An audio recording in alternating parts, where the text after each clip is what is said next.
Hello, வணக்கங்க. இது நம்ம வீட்டு தோட்டத்துல உள்ள பெரண்டைங்க. பெரண்டைய நாங்க வீட்டு தோட்டத்திலேயே வளர்த்துறோங்க. நம்ப வீட்ல வந்து நம்ப துணி காய வைக்கிற மாரி ஒரு கம்பி கட்டியிருக்கங்க.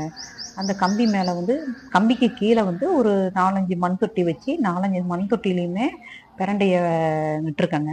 அது வந்து மேல அதுக்கு வந்து கயிறு கட்டி விட்டுருக்கோம். மேல அந்த துணி காய வைக்கிற மாரி இருக்கு இல்லைங்களா? அந்த கம்பியில. அதுல ஃபுல்லா அது ஏறிக்குங்க.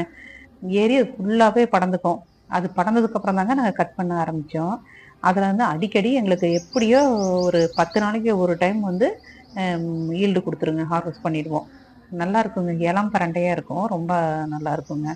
ஆனா சில பேர் வந்தா சொல்லுவாங்க, "வீட்ல எல்லாம் வளர்த்தாதீங்கன்னு" சொல்றாங்க. ஆனா அத நாங்க காதுல வாங்கிக்கிறது இல்லைங்க. நாங்க பாட்டுக்கு வச்சுட்டு தான் இருக்கோம். ஏன்னா நம்ம பிரண்ட தானங்க நம்ம போன்ஸ்லாம் ரொம்ப நல்லது. அதனால பிரண்டையில ஊறுகாய், தொக்கு மாரிலாம் நாங்க செய்வோங்க. நாங்க வந்து வீட்டுக்கும் அந்த சட்னிலாம் அடிக்கடி நாங்க ரெகுலரா சட்னிலாம் செஞ்சுட்டு தாங்க இருப்போம். இதுலருந்து எடுத்து எடுத்து செய்வோங்க. பெரண்ட எண்ணெயலாம் கூட செய்யலான்னு சொல்றாங்க. அத இனிமேல் தாங்க ட்ரை பண்ணி பார்க்கணும். பாருங்க எவ்வளோ கொழுந்து பெரண்டைங்க பாருங்க.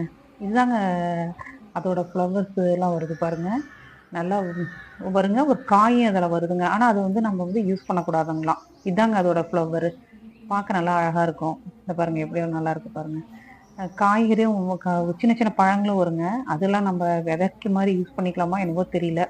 இது கட் பண்ணி வச்சாவே வந்துருங்க. ஒரு 2 கணுவ கட் பண்ணி வச்சோமாவே, திரும்பவும் நம்மளுக்கு புதுசா பிளான்ட் வந்துருங்க. நம்ம கட் பண்ணும்போது இதுல இருக்கிற லீஃப் எல்லாமே எடுத்துடணுங்க. எடுத்துட்டு நாங்க வந்து ரொம்ப இளம் பிரண்டையா எடுக்கிறதுனால நார் கூட நாங்க எடுக்க மாட்டோங்க. அப்படியே நாங்க கட் பண்ணி போட்டுக்குவோம். பாருங்க எவ்வளோ பிரண்டை இருக்கு பாருங்க. அதுல இருக்கிற இலைங்கள மட்டும் நாங்க கட் பண்ணி எடுத்துக்குவோங்க. எடுத்துட்டு இத பாருங்க தொக்கு செஞ்சுட்டோங்க. இது நல்லா ரொம்ப நல்லா இருக்குங்க. தொக்கு ரொம்ப சூப்பரா இருக்கும். பாருங்க அதுதாங்க தொக்க தாங்க டிஸ்ப்ளே பண்ணியிருக்கேன். நன்றி.